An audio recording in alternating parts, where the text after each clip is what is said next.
Hari pertama penandatanganan kontrak, aku dikepung oleh top idol. Alasannya karena aku terlalu tampan. Gadis yang dikejarnya diam-diam menambahkan WeChatku. Dia mengancam akan memblacklistku. Aku adalah selebriti kecil yang sosial fobia. Sekilas terlintas ide, bilang kalau aku suka laki-laki. Tapi top idol memintaku membuktikannya. Jadi di hadapannya aku memaksa mencium bos berambut pendek berkemeja hitam. Ini adalah hari paling absurd dalam 25 tahun hidupku tanggal 10. Tidak ada duanya. Semuanya berawal dari lift. Lantai 32 gedung AHON Entertainment. Manajerku Chen De mengomel di samping. Sebentar lagi ketemu Kawang dari HR. Bicaranya manis sedikit. Jangan seperti orang bisu. Dan bisakah kau melepas maskermu? Ini perusahaan. Translate_text. Ini bukan bangsal penyakit menular. Aku menggelengkan kepala. Masker ditarik sampai batang hidung. Tepi topi ditekan sampai alis. Tudung hoodie dipasang di luar topi. 3 lapis perlindungan bersenjata sampai gigi. Bukan berlebihan. Wajahku ini kalau keluar tidak ditutup. Tingkat tatapan orang. Bisa menghancurkan jantung fobia sosialku. Bukan aku narsis. Tapi terakhir kali pergi ke supermarket beli mie instan, kakak kasirnya sampai memindai aku 3 kali ekstra. Bukan karena sistem macet, tapi karena dia sedang memandangiku. Akhirnya mie instan terpindai jadi 36 bungkus. Aku membayarnya, karena tidak enak mengatakannya. Translate_text. Yang kau kira adalah kekurangan karakter, sebenarnya adalah akselerator kebangkrutan. Chen De adalah teman sekamarku di universitas. Setelah lulus dengan sukarela, menjadi manajerku. Prestasi sejauh ini membawaku ikut 2 peran figuran latar. 1 gunting pita pembukaan toko bubble tea, karena modelnya membatalkan janji. Menggantikan dadakan dan 1 audisi platform video pendek. Tidak lulus riwayat hidup yang ditulis bisa membuat HR menangis karena kasihan. Pintu lift terbuka masuk. Seorang wanita rok putih rambut bergelombang. Di tulang selangka ada tahi lalat kecil. Matanya bisa bicara, tidak bisa menggoda. Ada perasaan tidak nyata seperti bunga kampus tiba-tiba muncul di hadapanmu. Bai Ningbing bintang populer sedang naik daun. Istri para penggemar pria di seluruh internet. Sahabat para penggemar wanita di seluruh internet tubuhnya panas di bisa 300 hari dalam setahun. Kekuatannya setara dengan saat ibuku memaksaku menyapa kerabat di depan mereka. Lalu liftnya macet. Ya? Macet. Seluruh gedung punya belasan lift. Tapi justru yang ini. Dan kebetulan hanya kami bertiga di dalamnya. Ruangannya sekitar 4 meter persegi. Chen De menempel di sudut, seolah ingin menyusut ke dalam tembok. Bai Ningbing berdiri di tengah, menatapku. Jarak fisik 1,2 meter. Jarak psikologis sejak detik aku terkena serangan sosial anxiety. Kira-kira seperti dari bumi ke Pluto. Bai Ningbing memiringkan kepala menatapku. Kamu artis yang baru dikontrak. Aku mengangguk. Suaraku seperti kentutnya nyamuk. Tunggu. Salah, kentutnya nyamuk masih lebih keras dari suaraku. Lepas maskermu dong, bukan SARS. Dia tersenyum sambil berkata. Aku menggelengkan kepala. Malu ya, aku terus menggeleng. Kalau begitu aku bantu. Dia langsung mengulurkan tangan dan menarik maskerku. Cepat, tepat, dan keras. Memang kecepatan tangan Xiao Hua tidak biasa. Kalau dibandingkan dengan dia, para cewek penggemar, bahkan berebut merchandise pun pasti kalah. Udara hening selama kira-kira 2 detik. Ekspresi Bai Ningbing berubah berlapis-lapis. Pertama terkejut, lalu pupil matanya melebar. Mulutnya sedikit terbuka, kemudian sudut mulutnya perlahan naik. Seperti kucing yang menemukan mainan bulu. Wajahmu ini alami. Aku mengangguk. Translate_text tidak pernah melakukan operasi plastik. Aku mengangguk lagi. Dia tersenyum. Giginya sangat putih. Tambah WeChat. Otakku belum sempat berbelok. Tangan sudah mengeluarkan ponsel secara mekanis. Kesedihan orang dengan fobia sosial. Kata-kata menolak orang lain. Menyumbat di tenggorokan. Tidak bisa keluar. Tapi tangan sudah menyerah duluan. Seperti ini sebuah kerusakan. Elevator. Sekali melepas masker. Sebuah permintaan pertemanan WeChat. Saat itu kupikir ini hanya selingan kecil di hari pertama kontrakku. Naif terlalu naif. Belakangan baru kusadari. Bukan untuk pergi rapat, melainkan mengirim pesan WeChat ke Hikiang. Isinya kira-kira, hari ini ketemu orang baru. Ganteng banget. Tambah WeChat hehe. Mengapa dia melakukan ini? Karena Hikiang sudah ngejar dia selama 2 tahun. Dia tidak terima juga tidak tolak. Dia perlu sesekali menambahkan api ke dalam panci. Dan saya adalah apinya. Tepatnya kayu bakar yang cukup dibakar sembarangan. Setelah lift diperbaiki, kurang dari 20 menit saya sudah dikepung. Di tengah-tengah lobi perusahaan yang ramai orang lalu lalang. Pemilihan lokasi di tengah-tengah begitu dipikirkan matang. Sangat penuh nuansa seremonial. Seperti adegan klasik dalam drama idol bertema perundungan sekolah. Tapi termasuk TV yang berusaha keras terlihat tampan. Sorot matanya selamanya seperti sedang pemotretan sampul majalah. Garis rahangnya tajam bak di raut pisau. Mengenakan setelan jas custom, sepatu kulit, bersinar hingga bisa memantulkan cahaya. Bicara dengannya saja takut apa aku harus bawa reflektor dan kipas angin sendiri. Di belakangnya berdiri 4-5 orang. Ada asisten, ada pengawal, dan seorang gadis kecil membawa tablet. Kira-kira kru film yang ikut syuting. Gerbangannya seperti mau menagih uang perlindungan. Hanya kurang bawa tongkat bisbol di tangan. Kamu adalah nomor 10. Aku mengangguk. Bingbing sudah menambahkan kamu di WeChat. Aku belum bereaksi. Bingbing itu siapa? Nama panggilannya kayak nama anjing di rumah. Chen Ze sudah gemetaran seperti Parkinson di sampingku. Hei salah paham murni salah paham. Hikiang tidak melihat. Dia mengabaikannya seperti melihat udara hapus. Nada bicaranya seperti sedang mengatur pengumuman. Sudah sewajarnya. Seperti bilang datang ke lokasi syuting jam 9 besok pagi. Aku membuka mulut. Tidak bisa berkata-kata. Bukan tidak mau bicara. Tapi gangguan kecemasan sosialku kambuh. Begitu orang di sekitar lebih dari 5. Dan semua menatapku. Sistem bahasaku langsung macet total. Prinsipnya sama seperti komputer blue screen. CPU berputar gila-gilaan. Tapi di layar tidak ada output apapun. Hikiang melihatku diam. Tertawa gaya. Baiklah. Tertawa? Kamu cukup keras kepala. Kalau begitu jangan salahkan aku. Artis kelas 18 yang tidak terkenal. Percaya tidak percaya? Satu kalimat dariku bisa bikin kamu bahkan tidak dapat jatah nasi kotak. Bahkan orang asing pun tak layak untuk matamu. Membuatmu menghilang dari lingkaran ini. Lebih mudah daripada berganti baju. Orang yang berkerumun semakin banyak. Ada staf yang kebetulan lewat. Ada asisten artis lain. Dan beberapa trainee bergaya modis. Semua orang menonton. Tak ada yang membantu. Tak ada yang menengahi. Kudengar seseorang berbisik. Bukankah itu Hikiang? Pemula hari pertama sudah menyinggung senior. Selesai. Anak ini mungkin tak akan bertahan sampai minggu depan. Social anxiety-ku berteriak histeris. Otak berputar. Tapi mulut tak bisa mengikuti. Setiap detik memikirkan dialog. Setiap detik tak bisa mengucapkannya. Seperti saat ujian. Jawabannya jelas-jelas ada di kepala. Pulpennya tidak bisa menulis. Aku mati. Benar-benar mati. Lalu aku mendengar diriku berkata, kamu salah paham. Aku tidak suka perempuan. Setelah mengatakannya, aku sendiri terkejut. Ini dari mana? Naskah apa ini? Aku belum pernah latihan. Mulut orang yang fobia sosial terkadang seperti ini. Biasanya tidak bisa mengatakan apapun. Di saat genting tiba-tiba melontarkan pernyataan selevel bom nuklir. Seperti ponsel yang macet lama. Tiba-tiba mengirim semua pesan sekaligus. Dan semuanya salah kirim grup. Semua orang terdiam. Cara Chen De memandangku. Seperti melihat orang yang akan melompat dari tebing. Perasaan putus asa yang sudah tak tertahankan. Hikiang mengangkat alisnya. Kamu suka laki-laki. Aku mengangguk dengan terpaksa. Sudah sampai sejauh ini. Masa harus bilang kalau ucapan tadi adalah kegugupan sosialku yang berbicara. Aku sendiri tidak tahu. Dia tertawa lebih sombong dari sebelumnya. Kalau begitu buktikan padaku. Kamu cuma bisa omong doang. Menyuruh pria heteroseksual membuktikan suka sama pria di depan umum. Apa bedanya dengan menyuruh ikan membuktikan bisa memanjat pohon? Mending suruh aku ganti kelamin di tempat sekalian. Tapi aku sudah terlanjur bicara. Tidak bisa ditarik lagi. Terjebak dalam situasi sulit. Dan harimau ini ternyata terbuat dari kertas. Aku sendiri yang membuatnya. Mataku menyisir sekeliling dengan gila-gilaan. Mencari segala sesuatu yang bisa dijadikan bukti. Sepotong tanaman sirih gading tidak boleh. Melihat hidrant apalagi tidak boleh. Melihat Chen Ze menggelengkan kepala dengan gila, berperilaku dengan mulut. Jangan lihat aku, jangan lihat aku, jangan lihat aku. Lalu aku melihat seseorang berjalan dari ujung koridor sebelah kanan lobi. Setelan hitam dipotong dengan sempurna. Rampen pendek tertata rapi seolah dipotong dengan penggaris langkahnya. Berhembus angin suara sepatu kulit jernih. Sosoknya tegap. Garis bahu seperti telah dikalibrasi berulang kali oleh penjahit. Dari jauh kelihatan sedikit di atas 1,7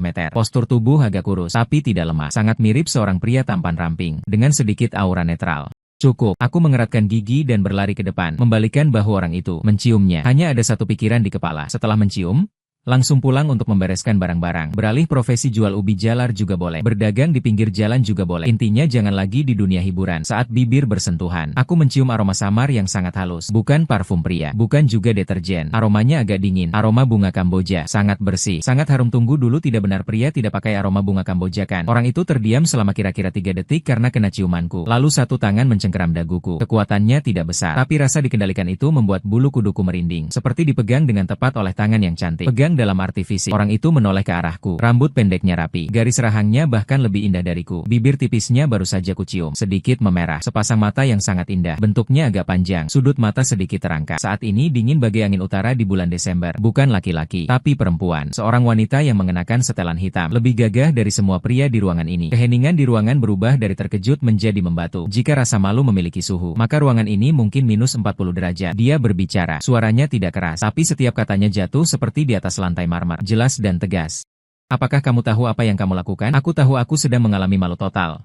Sepenuhnya, tanpa bisa diselamatkan, bahkan tercatat dalam silsilah keluarga pun tetap memalukan. Tingkat sejarah malu total. Kalau malu total ada levelnya. Kali ini aku langsung mencapai rang. Tapi hal aneh terjadi. Hikiang melihat wajah wanita ini. Ekspresinya seperti orang yang dicekik tenggorokan takdirnya. Kesombongannya hilang. Semangatnya hilang. Gaya sok kuasa tadi hancur lebur. Hancur lebih parah daripada harga diriku. Dia bahkan mundur setengah langkah, memaksakan senyum yang lebih buruk daripada tangisan. Manajer Liu, kenapa Anda di sini? Aku tidak tahu Anda. Manajer Liu hari ini tidak melihat. Dia bahkan tidak memberikan sisa pandangan sekilas pun. Hanya melepaskan tangan yang mencengkeram daguku. Translate_text.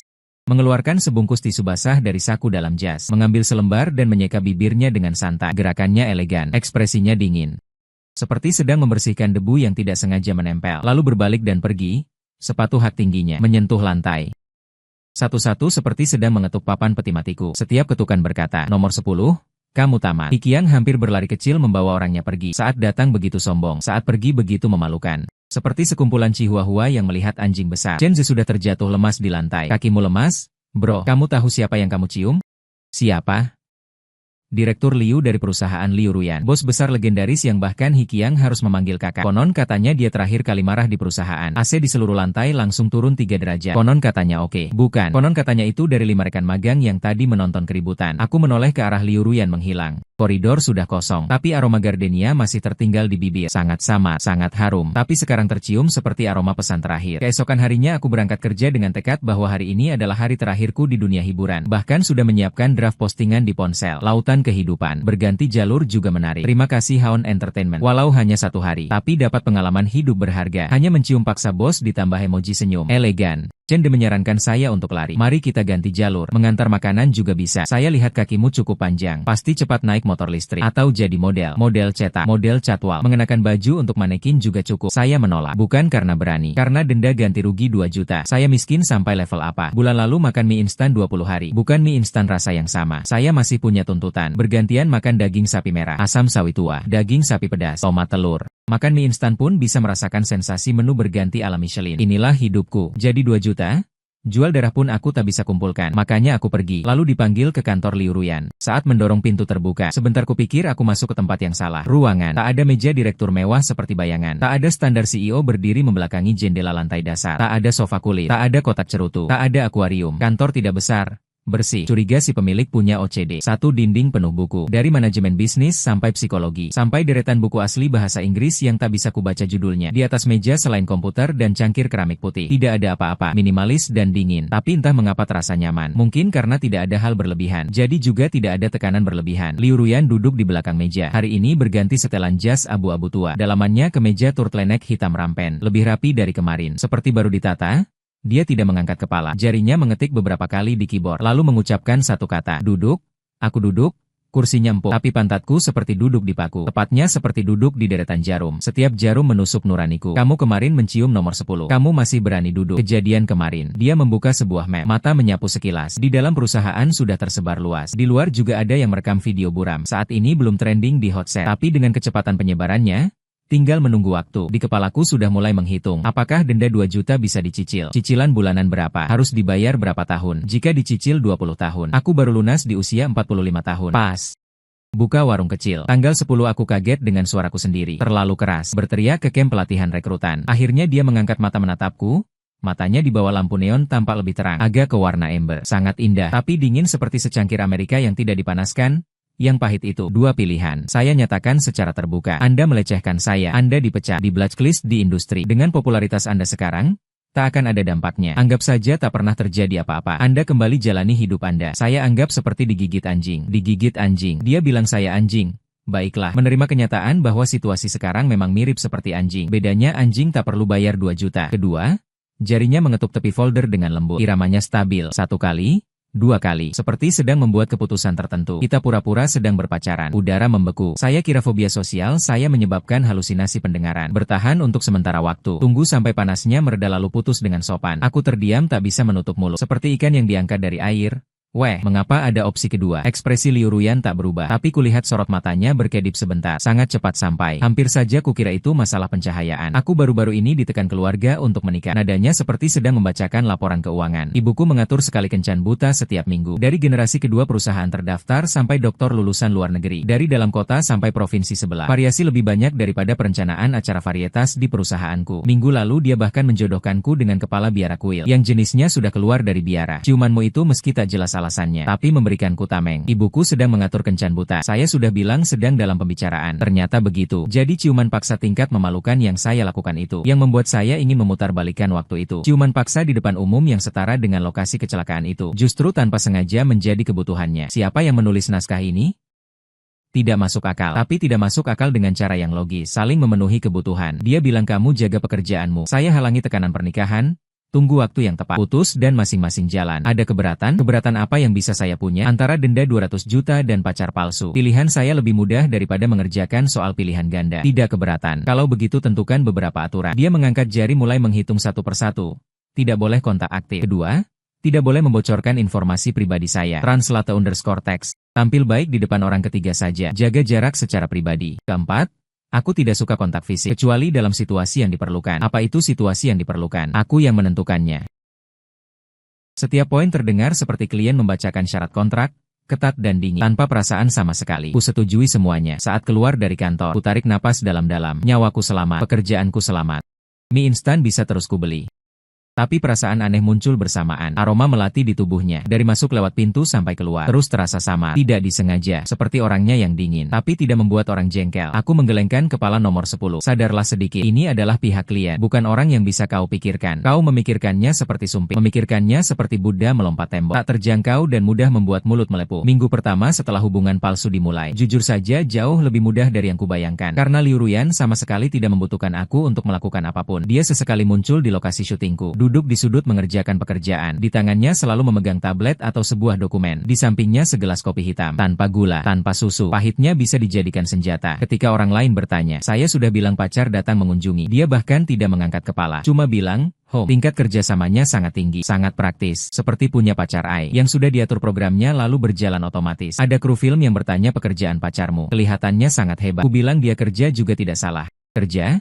Cuma kerja untuk diri sendiri. Tapi beberapa detail mulai terasa aneh. Hal pertama, saya syuting adegan malam sampai jam 1 pagi. Setelah selesai kerja, melihat masih ada lampu mobil menyala di tempat parkir. Plat nomor hitam. Saya mengenal mobil Liu Ruyan. Saya ragu sebentar, lalu berjalan mendekat dan mengetuk jendela. Translate_text. Dia sedang melihat tablet. Mengangkat kepala memandangku sebentar. Menekan jendela mobil dan selesai kerja HM. Kok kamu belum pergi juga? Nunggu dokumen sekalian jalan. Aku melihat navigasi di dalam mobil. Rumahnya di timur kota. Studio film di barat kota, di tengahnya terpisah setengah kota dan sebuah sungai. Ini namanya apa? Sekalian jalan muterin bumi juga sekalian jalan dong. Mars dan Jupiter juga sekalian jalan dong. Aku tidak membongkarnya, naik ke kursi penumpangnya di dalam mobil. Pemanasnya diatur pas 23 derajat. Joknya dipanaskan. Dia tidak bicara. Aku juga tidak bicara. Di luar jendela adalah lampu jalan kota jam 1.30 dini hari. Membuat bayangan sangat panjang. Keheningan seperti itu tidak canggung. Pujian tertinggi bagi penderita sosial anxiety. Bersama kamu. Tidak gembira tapi juga tidak lelah. Bagiku lebih langka daripada suka. Hal kedua, aku selalu makan sendirian di lokasi syuting. Bukan karena tidak ada yang mengajak. Tapi kalau orangnya banyak, aku mulai overthinking. Apakah tadi aku salah bicara? Apakah mereka sedang menertawakanku? Apakah cara memegang sumpitku terlalu aneh? Lalu sepanjang makan mengalami kelelahan mental. Makan apapun terasa tak enak. Jadi aku memilih makan sendirian di pojokan yang sepi. Mie instan atau nasi putih dengan acar. Suatu siang, asisten tiba-tiba memberikanku bungkus makanan. Kemasannya sangat cantik. Bukan kantong plastik nasi ayam kecap seperti biasa. Translate_text. Itu jenis kotak makan mewah dengan segel. Di atas kotak makan tercetak nama restoran yang belum pernah kudengar. Dibuka dan dilihat. 1 porsi iga asam manis. 1 porsi tumis sayuran segar. Semangkuk nasi. Sebos buah. Di kartu hanya tertulis 2 kata. Jangan lapar. Tulisannya sangat bagus. Bukan hasil cetak. Tulisan tangan. Kukira dipesan oleh Chen Zi. Hampir terharu sampai mau mengirimnya angpau. Menelepon dan bertanya padanya. Kamu yang pesankan delivery untukku? Aku yang pesankan untukmu. Kamu dapat perlakuan istimewa dari mana? Kamu pikir kamu Hikiang? Bukan dia yang sedang diperebutkan. Lalu siapa? Aku menatap 2 kata itu. Aku berpikir sejenak. Tidak juga teringat. Hari itu tulang rusuk asam manisnya sangat lezat. Rasa asam manis dilapisi saus yang mengilap. Aku tidak suka makanan manis. Tidak suka yang manis-manis. Tapi hari itu aku menghabiskannya dan mencampur sausnya dengan nasi. Sebutir nasi pun tidak tersisa. Jangan tanya mengapa. Pokoknya bukan karena seseorang tertentu. Sama sekali bukan hal ketiga. Aku berperan sebagai figuran dalam film itu. Adeganku tidak banyak. Tapi sutradara tiba-tiba ingin menambahkan adegan monolog berat di tengah hujan untuk karakternya. Katanya setelah melihat materi beberapa hari sebelumnya. Merasa anak ini punya bakat. Langsung tergagas ide dan dimasukkan ke dalam rencana syuting. Karakter itu hancur dan menangis histeris di tengah hujan. Basah kuyup. Hanya ada 1 kalimat dialog. Mengapa kau tidak percaya padaku? Aku mempersiapkan adegan ini selama seminggu. Bolak-balik membaca naskah. Bolak-balik mempelajari karakter. Berlatih ekspresi di depan cermin. Berlatih sampai aku sendiri merasa jijik. Saat syuting, hujan buatan menghujani tubuhku. Dinginnya bukan main, tapi aku tidak merasakannya. Karena saat itu aku bukan nomor 10. Aku adalah karakter itu. Seseorang yang disalahpahami oleh seluruh dunia. Terisolasi dan tanpa bantuan. Tidak bisa membela diri. Hanya bisa berdiri dalam hujan. Dengan sisa tenaga yang ada mengucapkan kalimat terakhir. Setelah sutradara bilang Kak, lokasi syuting hening selama beberapa detik. Lalu seseorang bertepuk tangan. Bukan yang sekadar basa-basi. Benar-benar tersentuh sampai ke inti. Mbak juru kamera matanya sudah memerah. Aku mengusap air di wajah sambil turun. Mengambil handuk yang diberikan asisten. Tidak sengaja melihat melihat seseorang berdiri di belakang monitor. Liu Ruyan. Dia hari ini tidak bilang akan datang. Tapi dia mengenakan setelan jas abu-abu tua itu. Berdiri di belakang kerumunan orang. Di tangannya memegang tablet. Tapi tabletnya layarnya mati. Menandakan dia tidak sedang bekerja. Dia sedang menatapku. Kami saling tatap kurang dari 1 detik. Ekspresinya bagaimana ya? Bukan terkejut. Bukan basa-basi wah kamu hebat. Mengagumi. Bukan seperti klien yang bilang ke kontraktor, kerja bagus. Lebih sepertinya aku meremehkanmu. Tinjauan ulang. Lalu dia memalingkan pandangannya. Sangat natural seolah tak ada yang terjadi. Tapi aku tahu ada sesuatu yang berubah. Tentang apa yang berubah? Aku belum bisa jelaskan, tapi ada bagian kecil di dada yang tiba-tiba terasa hangat. Seperti suhu 23 derajat yang pas di dalam mobil pukul 1.30 dini hari. Selama ini, Bai Ningbing juga tidak tinggal diam. Dia memposting foto bersamaku di Weibo. Foto yang diambil saat pesta pembukaan syuting. Waktu itu banyak orang berfoto bersama. Dia khusus memotong satu versi. Hanya berisi aku dan dia. Di foto aku dari awal sampai akhir tanpa ekspresi. Wajah antisosial. Dia menempel sangat dekat. Kepalanya hampir bersandar di bahuku. Teman baru masa depan cerah. Tambahkan emoji hati. Bagian komentar meledak. Tentu saja bukan karena aku. Bai Ningbing punya lebih dari 40 juta pengikut di Weibo. Cuma posting selfie biasa saja bisa trending. Apalagi foto mesra berdekatan dengan pria tak dikenal. Indra penciuman fans lebih tajam dari anjing polisi. Begitu mencium aroma skandal langsung jadi gila. Pacar baru Bingbing. Ini pria siapa? Tampan sekali. Wajahnya sangat mengalahkan. Hikiang lihat pasti jadi gila. Saudari-saudari. Aku cari namanya 10TH 18TH Tia. Sebelumnya tidak ada karya representatif sama sekali. Penampakan pria tampan liar. Waktu aku lihat Weibo ini, punggungku merinding. Bukan karena komentar. Karena aku tiba-tiba menyadari satu hal. Bai Ningbing menambahkan WeChatku delete. Bukan karena merasa aku tampan oke. Mungkin ada sedikit. Tapi alasan utamanya bukan ini menempeliku berfoto di pesta pembukaan. Juga bukan karena teman baru dari awal sampai akhir dia berakting di depan Hikiang. Menambahkan WeChatku adalah adegan pertama. Foto bersama. Posting Weibo adalah adegan kedua. Tujuannya satu membuat Hikiang cemburu. Tanggal 10 untuk pertama kalinya dalam 25 tahun aku ditambahkan WeChat oleh bintang populer. Hasilnya hanya dipakai sebagai botol cuka. Bukan cuka. Tipe botol cuka yang dibuang setelah dipakai. Sakit hati? Lumayanlah soalnya aku juga pakai Liu Ruyan sebagai tameng. Kita semua adalah alat. Jangan saling menertawakan. 50 langkah menertawakan 100 langkah. Hanya saja Bai Ningbing tidak mengurus pemulihan setelah memanfaatkan orang sebagai alat. Sementara Liu Ruyan setidaknya akan memberikan sepiring iga asam manis untuk orang yang dimanfaatkannya dalam hubungan palsu. Minggu ketiga. Tempat pesta akhir tahun perusahaan berada di lobi hotel yang sangat mahal. Di tengahnya diletakkan bunga piano grand yang dikirim langsung dari Yunan. Nama hidangan yang tertulis di menu. Separuhnya tidak kupahami. Seperti daging wagyu dimasak suhu rendah dengan trufle hitam. Busa-busa pun bisa dimakan. Sampai seberapa mahalnya, tisu di toilet dilipat membentuk bentuk angsa. Aku masuk ke toilet untuk buang air. Saat keluar, hampir saja ku bawa pulang tisu angsa itu. Lagi pula seumur hidup belum pernah melihat kerajinan tangan semewah ini di Thailand. Chen De menepuk pundakku. Jangan mempermalukan diri. Ku kembalikan tisunya. Lalu mencari sudut. Operasi standar orang dengan kecemasan sosial di acara sosial besar. Tan/text. Mencari sudut untuk meledakkan minuman dan menyamar sebagai orang tak terlihat. Segelas jus jeruk tanpa alkohol. Karena kalau minum alkohol, aku akan bicara jujur. Itu akan mematikan dalam situasi saat ini. Kupikir bisa melewati malam ini dengan aman. Lalu Hikiang datang membawa gelas anggur dengan senyum di wajahnya. Senyum lembut seperti di iklan pembersih wajah. Tapi bulu kuduku merinding. Firasat orang dengan kecemasan sosial lebih akurat daripada siapapun. Nomor 10. Dengar-dengar kamu sudah bersama Direktur Li. Aku mengangguk. Selamat. Tapi jujur saja. Dia melihat ke sekeliling ruangan, sengaja menekan suaranya tidak terlalu keras tidak terlalu pelan, tepat agar orang-orang di sekitarnya bisa mendengar. Kok menurutku kalian tidak terlalu mirip? Tanganku sedikit mengencang. Mirip atau tidak ada hubungannya denganmu. Saya pemalu sosial tidak bisa mengucapkan kata-kata tegas seperti ini. Ini versi yang sudah saya latih 300 kali di kepala. Sebenarnya saya hanya berdiri di sana, seperti patung Jero.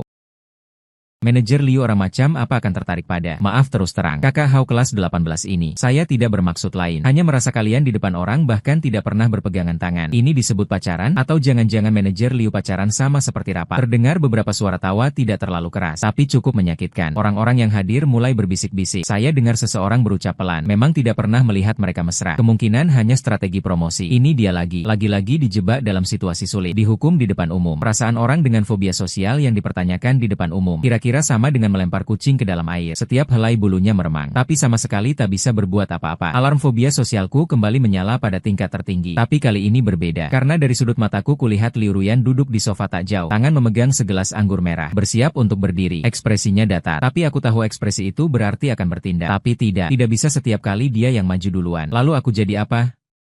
Perisai gratis harus diperbaiki sendiri oleh bos palsu. Sudah bayar perusahaan keamanan. Tapi setiap kali nyonya pemiliknya sendiri yang angkat bata. Tidak pantas? Sangat tidak pantas. Jadi kuambil keputusan paling aneh kedua seumur hidupku. Tarik napas dalam-dalam. Secepatnya letakkan jus Jero di Chen. Apa yang kamu lakukan?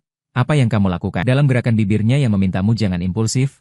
Aku berjalan menghadap Liu Ruyan. Dia belum berdiri. Aku berdiri di hadapannya. Di bawah tatapan semua orang, membungkuk dan menggenggam tangannya. 10 jari terkait. Tangannya sangat dingin. Ruas jari jelas terlihat dan bertekstur tulang. Tapi tidak cukup untuk seseorang. Jari-jarinya panjang. Jenis yang ramping dengan kuku yang dipotong rapi. Tidak memakai cat kuku. Tepatnya, bagaimana mengatakannya? Adalah jenis tangan yang membuat orang tidak ingin melepaskannya setelah digenggam. Tidak benar. Adalah jenis tangan yang jika dilepaskan setelah digenggam akan disesali seumur hidup. Aku sedikit menunduk mendekati telinganya. Napas membelai leher sampingnya. Saya mengucapkan satu kalimat. Suaranya sangat pelan. Hanya dia yang bisa mendengar.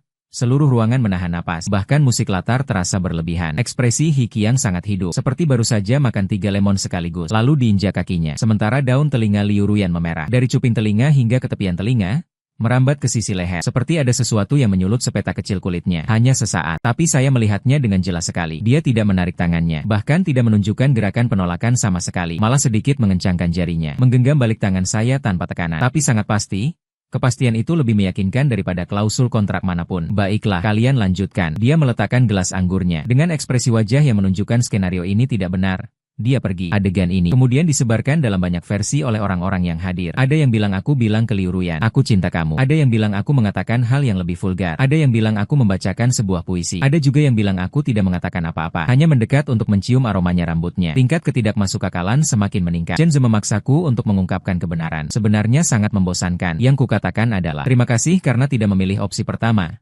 Sesederhana itu. Tapi Liu Ruyan di dalam mobil saat pulang menatap keluar jendela sangat lama. Tidak mengucapkan sepatah kata pun. Sudut bibirnya memiliki lengkungan yang samar-samar. Tidak pasti apakah itu senyuman. Tapi ketika aku memilih untuk percaya, aku juga tidak berbicara. Saya takut sekali berbicara akan mengungkapkan betapa cepatnya detak jantung. 140. Setidaknya 140. Malam itu sampai di rumah. Saya berbaring di tempat tidur mengingat-ingat berulang kali. Balasannya terhadap saya tidak keras. Tapi sangat pasti dan hangat. Sangat bertolak belakang dengan dirinya. Nomor 10 kamu celaka. Kamu tertarik pada klien. Tertarik pada pacar palsumu, pekerjaanmu, atasan, seorang wanita yang sama sekali tidak terjangkau olehmu. Ini lebih menakutkan daripada serangan kecemasan sosial. Karena kecemasan sosial bisa dihindari. Ketertarikan hati tidak bisa dihindari. Saya menjadi terkenal. Bukan seperti He Qiang yang terkenal karena memboroskan uang dan sumber daya. Adalah sebuah adegan monolog pendukung selama 3 menit. Dipotong dan dibagikan ke internet oleh orang. Translate_text. Jumlah putaran semalam menembus 10 juta. Lalu tiba-tiba trending di peringkat 18. Bagi top tier, peringkat ini sama saja tidak masuk bagi saya. Wah, seperti mimpi. Suasana kolom komentar lebih aneh lagi. Siapa ini, aktingnya terlalu luar biasa. Saudari-saudari. Saya cari namanya 10TH 18TH 18TH tier low. Terpendam. Tampangnya seperti ini. Masih punya akting. Tuhan kasih makan sampai mangkuknya ikut disumpalkan ke mulut. Masih ada yang sanggup menerima atau tidak? Sudah follow, sudah follow, sudah follow. Tampan seperti ini tidak terkenal. Chen Ze di ujung telepon menangis seolah memenangkan 5 juta yuan. Tawaran bisnis datang. Undangan acara varietas datang. Ada 2 skenario yang sedang dibicarakan. Salah satunya adalah peran ketiga pria. Pria ketiga? Kakak, bukan figuran, karakter yang punya nama. Ku bilang oke. Dalam hati yes. Kegembiraan orang introvert itu tertahan, seperti batu yang masuk ke dalam air. Riaknya terjadi di bawah permukaan. Tapi tak lama telepon lain datang. Bai Ningbing tanggal 10. Suaranya gemetar, dengan nada menangis. He Qiang dia memukulku. Hanya karena kamu terkenal. Dia bilang aku hanya cari sensasi. Dia menamparku di depan orang lain. Dia menangis sangat keras. Aku tidak tahu harus mencari siapa. Aku hanya merasa kamu orangnya baik. Bisakah kamu menemaniku pergi ke rumah sakit? Wajahku sangat bengkak. Aku punya satu kelemahan. Takut sosial ya takut sosial. Tapi hati lemah juga benar-benar lemah. Aku langsung panik kalau orang lain menangis, terutama kalau perempuan yang menangis. Benteng rasional di otak langsung hancur oleh air mata. Chen Ze berusaha keras menahan kakakku. Jangan pergi. Ada yang aneh dengan masalah ini. He Qiang sekeras apapun tidak sampai berani memukul. Wajah orang itu sudah bengkak. Bagaimana kalau ini palsu? Bagaimana kalau ini hanya riasan? Kamu terlalu konspiratif. Tidak semua orang punya banyak akal licik. Kamu berada di dunia hiburan, bukan di taman kanak-kanak. Aku menutup telepon dan pergi ke koridor gawat darurat rumah sakit larut malam. Bai Ningbing memakai masker dan topi. Pipi kirinya memang bengkak, merah, terlihat sangat menyedihkan. Dia bersandar di bahuku sambil menangis. Aku kebingungan menepuk-nepuk punggungnya. Sejujurnya bahkan ritme tepukanku tidak tepat. Terlalu cepat, seperti sedang menyendawakan orang. Tingkat kemampuan orang pemalu menghibur ya begini. Jangan berharap lebih. Lalu lampu kilat berkedip-kedip. Ada yang memotret dari tempat gelap, bukan cuma satu ponsel. Bai Ningbing tampaknya tidak menyadari, tapi dia bersandar lebih dekat. Kepalanya masuk ke dadaku. Sudutnya tadi sepertinya sudah diposisikan seperti berpose. Keesokan paginya seluruh internet dipenuhi foto aku dan Bai Ningbing. Judulnya hampir sama semua. Bintang baru nomor 10 temani bintang populer Bai Ningbing berobat larut malam. Diduga hubungan baru terungkap. Baru populer langsung terpuruk. Nomor 10 di foto peluk Bai Ningbing larut malam. Hubungan nomor 10 Liu Ruyan diduga hanya akal-akalan. Sebenarnya ada orang lain yang menjadi pasangannya. Foto menunjukkan aku dan dia sangat sangat berdekatan. Wajahnya terkubur di dadaku. Tanganku di punggungnya dengan sudut yang ambigu. Bahkan ibu kandung melihat pun akan salah paham. Saat melihat berita tanganku gemetaran. Bukan takut dengan opini publik. Bukan takut kehilangan penggemar. Takut Liu Ruyan melihat aku menelepon ke sana. Tidak ada yang mengangkat. Yang kedua tidak ada yang mengangkat. Yang ketiga sudah dimatikan. Suara Chen Zhe di ujung telepon terdengar seperti sedang membacakan pidato duka. Sudah pasti Direktur Liu di sana sedang marah besar. Hubungan kalian memang dari awal sudah palsu. Sekarang setelah diacak-acak seperti ini, siapa lagi yang akan percaya aku duduk di sofa? Telepon diremas sampai pucat. Dulu dicegat He Qiang. Yang kutakuti adalah kehilangan pekerjaan. Dimanfaatkan Bai Ningbing. Yang kusialkan adalah kebodohanku sendiri. Dikejar-kejar opini publik. Yang kukhawatirkan adalah muka. Tapi saat ini yang kutakuti hanya satu hal. Dia akan menganggapku tidak layak dipercaya. Sial, kapan mulai? Pendapatnya lebih penting daripada karierku, reputasiku, bahkan nyawaku sekalipun. Liu Ruyan tidak memberiku kesempatan menjelaskan. Asistennya seorang gadis kecil yang terlihat lebih takut pada Liu Ruyan daripada aku dengan hati-hati berkata di telepon, "Tuan Si, Direktur Liu meminta saya menyampaikan kepada Anda. Tak perlu dijelaskan lagi. Palsu tetaplah palsu. Sudah waktunya berakhir." Waktu itu kupikir dia maksud rumor antara Anda dan Bai Ningbing itu palsu. Sudah waktunya klarifikasi. Bukan dia yang berkata. Ini antara aku dan dia yang harus berakhir. Sore hari itu, akun publik Liu Ruyan memposting pernyataan singkat. Terima kasih untuk kebersamaannya. Berpisah dengan damai. Masing-masing menjalani hidup dengan baik. 12 karakter. Setiap katanya sangat sopan. Sopan. Layaknya surat pengunduran diri yang sempurna. Kami berdua melalui musyawarah bersahabat. Mengakhiri hubungan asmara. Dua kata, di atas ini, membuatku membeku dari ujung kepala hingga ujung kaki. Saya pergi ke kantornya mencari dia. Pintunya tertutup, lampunya juga mati. Asisten bilang dia sedang dinas luar. Pergi keluar kota kemana? Tidak nyaman untuk memberitahu kapan kembali. Tidak pasti. Saya berdiri di depan kantornya cukup lama. Sampai lampu sensor di koridor mati menyala mati. Chen Zhe menelepon menasihati kakak. Lupakan saja. Ini palsu. Memang dari awal harus berakhir. Kamu masih mau apa? Dia sudah bantu kamu cukup banyak. Kamu harus bersyukur. Iya, ini palsu. Dari awal sampai akhir semuanya palsu. Jari-jari bertautan itu palsu. Tunggu sampai jam 1 pagi di lokasi syuting itu palsu. 3 asam manis itu palsu. Jangan jijik, 2 tulisan tangan itu palsu. Translate_text. Dia membalasku di pesta. Balasanku itu juga palsu. Semuanya acting. Semuanya situasi yang diperlukan dalam klausul kontrak, kan? Tapi senar di hatiku putus. Benar-benar putus. Suara, plak. Sakitnya minta ampun. Aku duduk di kamar sewaan sepanjang malam tanpa menyalakan lampu. Layar ponsel menyala. Redup. Lalu terang lagi. Semuanya notifikasi berita. Semuanya nomor 10. Bai Ningbing berkencan, Liu Ruyan putus, tak satu pun kubu. Tengah malam pukul 4, aku membuat keputusan, bukan mencari Liu Ruyan, tapi menyelidiki Bai Ningbing. Ya, karena dalam kondisi saya sekarang ini pergi menemuinya, hanya akan membuatnya semakin kesal. Orang dengan fobia sosial tidak pandai mengekspresikan diri, tapi ahli dalam satu hal, berkeras kepala, mengurung diri di dalam kamar, menyelidiki satu hal dari awal hingga akhir dengan tenang sendirian. Begitu obsesi orang fobia sosial muncul, lebih menakutkan daripada ekstrovert. Karena kami tidak pandai bersosialisasi. Jadi hanya bisa mengandalkan otak. Tidak pandai berkata-kata manis. Gunakan bukti untuk berbicara. Saya melihat semua aktivitas sosial media Bai Ningbing. Memeriksa jadwal publik He Qiang selama 3 bulan terakhir. Lalu melalui Chen De dengan hubungan yang berbelit-belit. Meskipun dia seorang penakut. Tapi dalam hal mengumpulkan intelijen punya bakat misterius. Berhasil mendapatkan tangkapan layar rekaman CCTV di sekitar rumah sakit hari itu. Ada satu detail yang sangat menarik. Waktu Bai Ningbing masuk rumah sakit adalah pukul 23.03 malam. Translate_text. Dan luka di wajahnya sudah ada dalam rekaman toko serba ada pukul 10.58. Dia membeli sebotol air dari toko serba ada. Sisi wajahnya menghadap kamera bengkak dan merah persis seperti di rumah sakit. Artinya wajahnya sudah bengkak sebelum datang ke rumah sakit. Riasan dari awal sampai akhir adalah riasan khusus tingkat profesional. Tingkat keahlian merias. Termasuk para paparazi yang kebetulan muncul di koridor rumah sakit. Siapa yang akan menunggu di koridor gawat darurat jam 11 malam? Kecuali sudah tahu sebelumnya ada yang akan datang. Seluruh set aktor dengan naskah yang sudah disiapkan. Aku adalah penonton yang diberitahu mendadak. Seluruh internet adalah target yang sudah ditetapkan. Bukan aku. Targetnya adalah He Qiang. Dia ingin He Qiang melihatnya dicederai lalu mencari pelipur lara dari pria lain. Untuk memaksa He Qiang menuruti kemauannya. Entah merasa bersalah atau cemburu, keduanya bisa. Dan aku hanya bidak yang dengan mudah ditempatkan dalam permainan ini. Bisa aku. Saya sudah mengumpulkan semua bukti dengan rapi. Screenshot, timeline pengawasan. Perbandingan tidak diberikan ke perusahaan. Tidak dikirim ke media.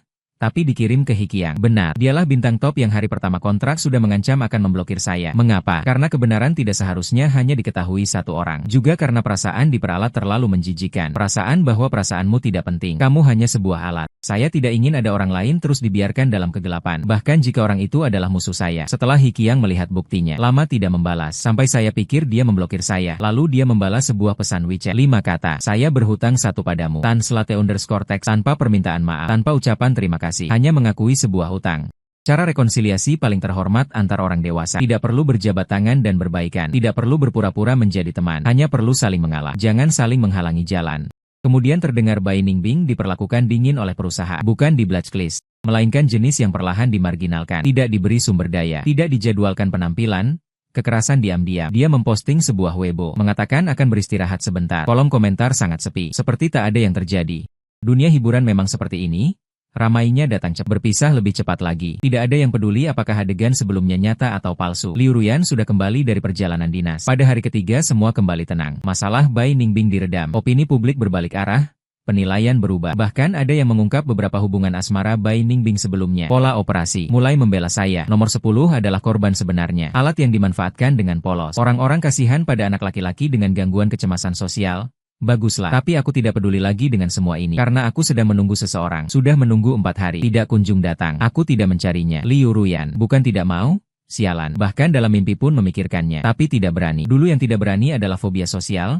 Di depan banyak orang tidak bisa bicara. Sekarang yang tidak berani adalah hal lain. Aku takut dia bertanya padaku. Kamu datang untuk apa? Aku tidak tahu harus menjawab apa. Bilang aku merindukanmu. Terlalu cengeng. 3 kata ini keluar dari mulutku akan seperti seekor husky. Tiba-tiba menyanyikan opera. Bukan tidak bisa, tapi terlalu tidak selaras. Bilang bisakah kita berpura-pura menjadi sungguhan? Terlalu beranggapan diri sendiri. Surat perpisahan mereka sudah dikeluarkan. Kamu masih mau nempel sendiri. Termasuk kulit wajah lebih tebal dari tembok kota. Bilang 3 hari saat kamu pergi. Aku baru sadar kamu bukan hanya pihak klien lagi. Terlalu sastra. Tidak cocok untukku. Translate_text. Aku tumbuh besar sebagai introvert yang makan mie instan. Tak bisa mengucapkan dialog drama romantis. Jadi kupilih untuk mengurung diri sehari 2 hari. 3 hari 4 hari. Chen Je bilang. Kondisiku belakangan tidak beres. Apa kau sakit atau lagi introvert? Atau kebanyakan makan mie instan? Itu keracunan. Ku bilang tidak.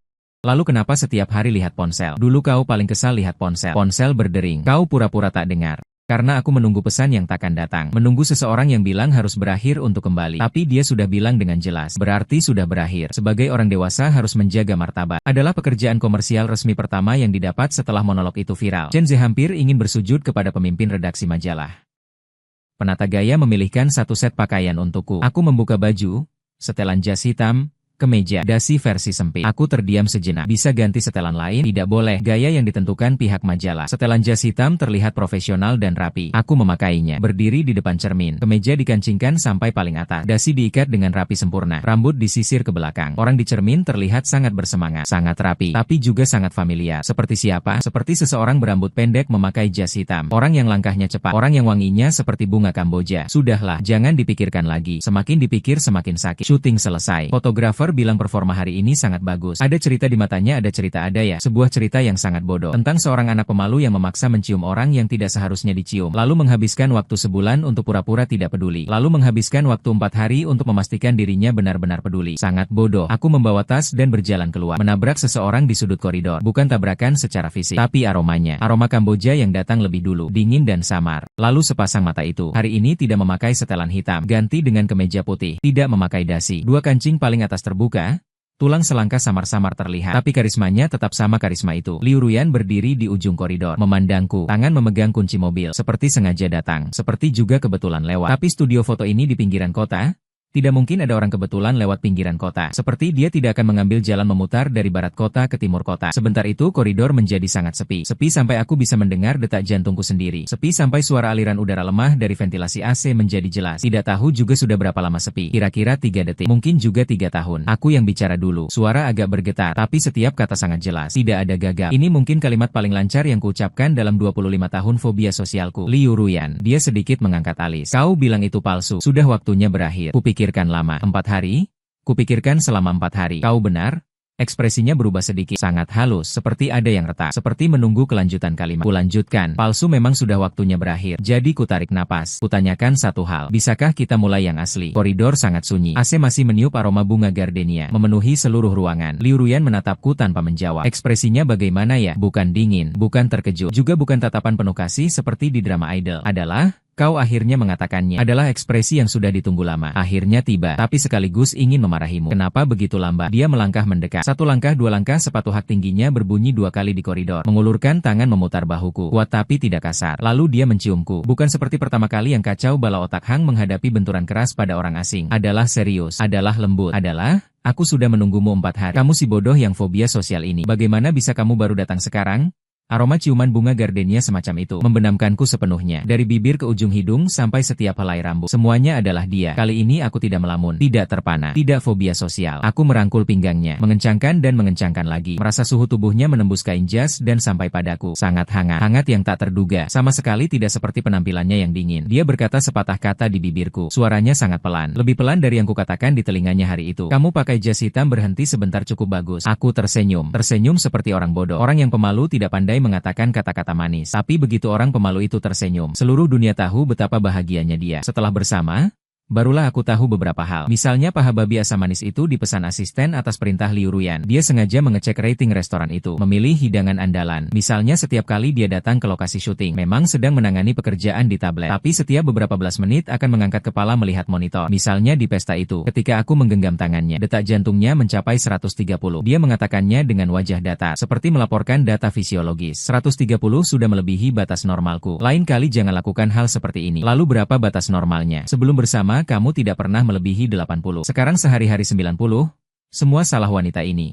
Tentu saja rahasia terbesar adalah Chen Zhe yang menangis memberitahu kakak saya. Dia mengambil napas dalam-dalam. Ekspresinya seperti hendak membacakan wasiat. Pacar kamu bukanlah Direktur Liu. Lalu apa dia? Dia adalah pemegang saham terbesar Haon Entertainment. 51% kepemilikan saham. Seluruh perusahaan adalah miliknya. Kontrak Hikiang ada di tangannya. Kontrak Bai Ningbing ada di tangannya. Kontrak kamu ada di tangannya. Kontrak semua orang ada di tangannya. Dulu Hikiang langsung ciut saat melihatnya di lobi. Bukan karena dia direktur, tapi karena dia bos. Bos besar, bos terbesar. Orang yang berdiri di puncak piramida perusahaan. Lalu mengapa di perusahaan semua hanya memanggilnya Direktur Liu? Karena kepemilikan saham terdaftar atas nama perusahaan terus keluarganya. Namanya tidak bisa ditemukan dalam informasi bisnis. Dia sendiri juga tidak pernah menyebutkannya. Hanya menggunakan jabatan Direktur Konten secara eksternal. Hanya segelintir eksekutif tinggi yang tahu kebenarannya. Siapa yang berani membocorkannya? Coba saja katakan. Keesokan harinya posisi akan hilang. Aku duduk di sofa mencerna selama sekitar 10 menit. Otak sedang melakukan rekombinasi informasi intensitas tinggi. Jadi kamu di hari pertama kontrak langsung mencium paksa bos besar di depan umum, lalu menipunya selama 2 bulan, pura-pura pacaran dengannya, dan akhirnya kamu benar-benar berhasil mengejarnya. Chen Zhe mengusap sudut matanya, entah air mata karena terharu atau terkejut. Kamu adalah pihak paling absurd yang pernah kulihat. Tidak ada duanya. Kamu diam saja. Fobia sosialku kambuh parah. Bukan karena banyak orang, karena teringat semua hal bodoh yang pernah kulakukan di depannya. Menciumnya paksa di depan umum, berdiri sebagai homoseksual, dibohongi pacaran palsu, bergandengan tangan 10 jari. Setiap hal sendiri sudah cukup membuatku mati malu selama 10 tahun. Digabungkan mungkin cukup sampai akhirat. Liu Ruyan tidak tahu kapan sudah berjalan sampai di belakangku. Bagaimana bisa tahu? Aku berbalik badan. Telinga memerah hampir mengeluarkan asap. Merah yang bisa menggoreng telur. Mengapa tidak bilang dari dulu? Kamu juga tidak bertanya. Dia bersandar di bingkai pintu. Kedua tangan melipat di dada. Wah.